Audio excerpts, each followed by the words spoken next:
स्वागत है आपको यूट्यूब चैनल फिनोइच पे। रिलायंस कैपिटल को लेके बहुत सारे क्वेश्चंस जैसे आपके मन में आता है ऐसे हमारे मन में भी आता है, तो हम लोगों ने भी बहुत सारे रिसर्च किया है कि रिलायंस कैपिटल में क्या चल रहा है, उसका एक डिटेल में जो है हम लोग इन्फॉर्मेशन निकाला और इस वीडियो में हम लोग वही इन्फॉर्मेशन आपके साथ शेयर करने वाले हैं। अगर आपके पास रिलायंस कैपिटल का शेयर है या फिर अगर आप जानना चाहते हैं कि रिलायंस कैपिटल के इंसॉल्वेंसी में क्या चल रहा है तो वीडियो पे पूरा बने रहिए, कभी स्किप मत कीजिए। और दोस्तों, अगर आपने अभी तक हमारे यूट्यूब चैनल फिनोइच को सब्सक्राइब नहीं किया है तो ज़रूर कर लीजिए शेयर मार्केट से जुड़े कंटेंट पाने के लिए।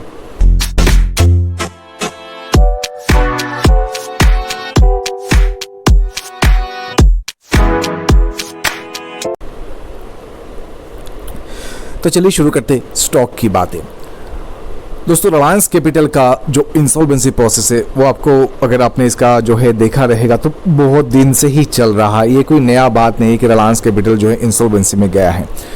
इंसॉल्वेंसी प्रोसेस में दिक्कतें आ रहे हैं रिलायंस कैपिटल का। दिक्कतें जैसे कि रिलायंस कैपिटल को कौन खरीदेगा उसको लेके। रिलायंस कैपिटल के बहुत सारे सब्सिडरीज हैं, 15-20 सब्सिडरीज हैं। तो बहुत सारे सब्सिडरीज जैसे है वैसे ही वो सब सब्सिडरीज का बिजनेस भी बहुत ही बढ़िया है। तो यहाँ पे जो है 8,000 साढ़े 8,000 करोड़ देखिए टोरेंट इन्वेस्टमेंट जो बोली हुआ था, ई ऑक्शन हुआ था रिलायंस कैपिटल के इंसॉल्वेंसी प्रोसेस का, उसमें टोरेंट इन्वेस्टमेंट सबसे ज़्यादा बोली लगाया था और ऐसा कहा गया था, फिर माना जा रहा था कि टोरेंट इन्वेस्टमेंट को जो है रिलायंस कैपिटल दिया जाएगा, बेचा जाएगा। उसके बाद उसमें एक बहुत बड़ा ट्विस्ट आया है। ट्विस्ट ये था कि टोरेंट इन्वेस्टमेंट के बाद दूसरा एक कंपनी सामने आया और वो आके हिंदुजा ग्रुप जो है वो आके और ज़्यादा अमाउंट ऑफ़र कर दिया था। तो जो अमाउंट ऑफ़र किया था वो टोरेंट इन्वेस्टमेंट ने जो किया था उससे बहुत ज़्यादा था, लेकिन उसमें क्या था दिक्कत ये कि टोरेंट इन्वेस्टमेंट ने जो किया था वो प्रोसेस के तहत किया था। मतलब जो इंसॉल्वेंसी प्रोसेस था उसका जो ई ऑक्शन डेट था उसी के तहत किया था और हिंदुजा ग्रुप ने जो ऑफर किया था अमाउंट वो ई ऑक्शन प्रोसेस कंप्लीट होने के बाद किया था। इसी बात को लेके टोरेंट इन्वेस्टमेंट और हिंदुजा ग्रुप दोनों के बीच में बहुत सारे जो बोल सकते कि वार जैसा चला हुआ था।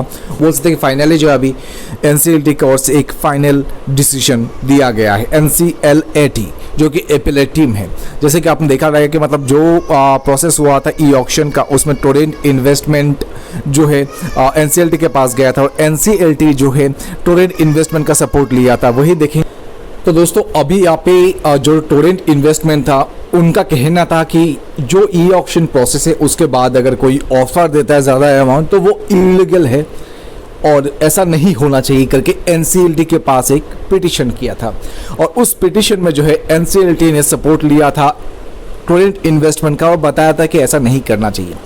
वही जाके जो है जो COC है और लेंडर से रिलायंस कैपिटल का, उन लोगों को लग रहा था कि सबसे ज़्यादा अमाउंट हम लोग क्यों नहीं ले, जहाँ पे हिंदुजा ग्रुप इतना बड़ा अमाउंट दे रहा है और अपफ्रंट कैश दे रहा था, लेकिन जो टोरेंट इन्वेस्टमेंट है वो पूरा अमाउंट अपफ्रंट कैश नहीं दे रहा था। यहाँ पे भी एक बात रहा था जहाँ पे अपफ्रंट कैश दे रहा था हिंदुजा ग्रुप और टोरेंट इन्वेस्टमेंट पूरा अमाउंट अपफ्रंट कैश नहीं दे रहा था। तो इसी के चलते जो लेंडर से COC रिलायंस कैपिटल ने उन लोगों ने सेकेंड ई ऑक्शन का पिटीशन किया है। सेकेंड ई ऑक्शन के पिटीशन को खारिज कर दिया गया था NCLT के ओर से और दोनों के ओर से टोरेंट इन्वेस्टमेंट और अगर देखेंगे तो यहाँ पे जो लेंडर्स है उनके ओर से वकील रखा गया है, लॉयर्स जो होता है।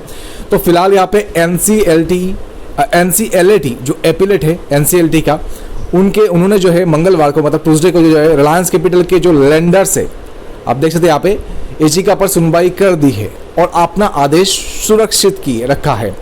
एंड यहाँ पे देख सकते कि याचिका में जो यहाँ पे कहा गया है कि कर्ज में डूबी इस फॉर्म के लिए दूसरे दौर की फाइनेंशियल बिडिंग का अनुरोध किया गया है।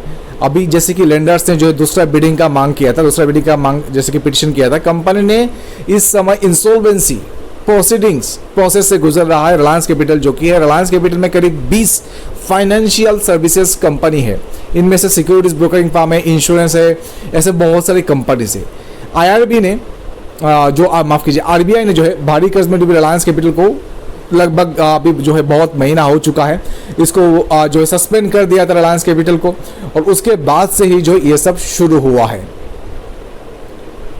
अभी यहाँ पे देखेंगे दोस्तों, टोरेंट इन्वेस्टमेंट के ओर से जो वकील लॉयर रखा गया था, सीनियर जो एडवोकेट था मुकुल करके, उन्होंने जो अपनी दलीलों में पूरी की और कहा कि insolvency and bankruptcy code IBC के तहत अधिकतम मूल्य हासिल करने का इरादा रहता है, लेकिन साथ ही संपत्ति और रिवाइवल पर ध्यान केंद्रित किया जाता है।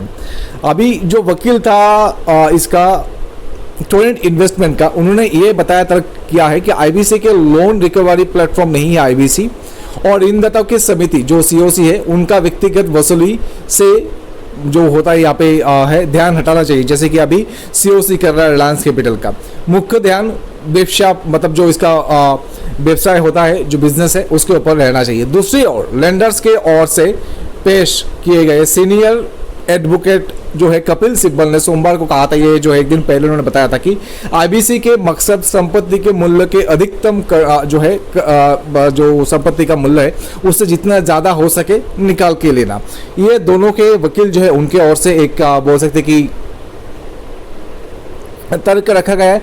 उसके बाद आप देख सकते कि एनसीएलटी जो है रिलायंस कैपिटल को कर्ज देने वाली एक कंपनी बिस्ट्रा आईटीसीएल भारत के की एक याचिका पर सुनवाई कर रहा है। रिलायंस कैपिटल के कर्ज देने वाली बैंकों ने एनसीएलटी के उस आदेश की चुनौती दी है और जिसमें दिवालिया फर्म के आगे की नीलामी को रोक दिया गया था। एनसीएलटी की मुंबई पीठ ने 2 फरवरी को कहा था कि वित्तीय बोलियों के लिए चुनौती व्यवस्था जो है 21 दिसंबर 2022 को खत्म होगा, और जिसमें 8,640 करोड़ रुपया जो सबसे ऊंची बोली लगाया गया था टूरिस्ट इन्वेस्टमेंट के ओर से, उसी को चुनौती देके जो है यहाँ पे सीओसी जो है एक एनसीएलटी के जो अपीलेट टीम है उनके पास एक पिटीशन किया था।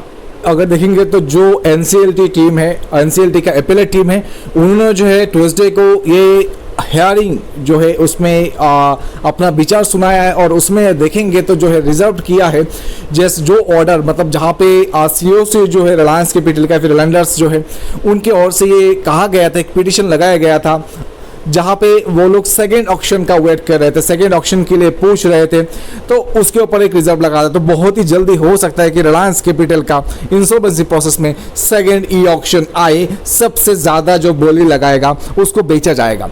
तो अभी अगर देखेंगे तो हो सकता है अगर देखेंगे तो टोरेंट इन्वेस्टमेंट उसका जो ऑफर है 8,640 करोड़ का, 8,640 करोड़ का, उसको रिवाइज करके ज़्यादा ऑफर जो है यहाँ पे सेकेंड ऑप्शन में दे, या फिर हो सकता है कि हिंदुजा ग्रुप और अपना ऑफर जो है उसको अमाउंट को और बढ़ा दे।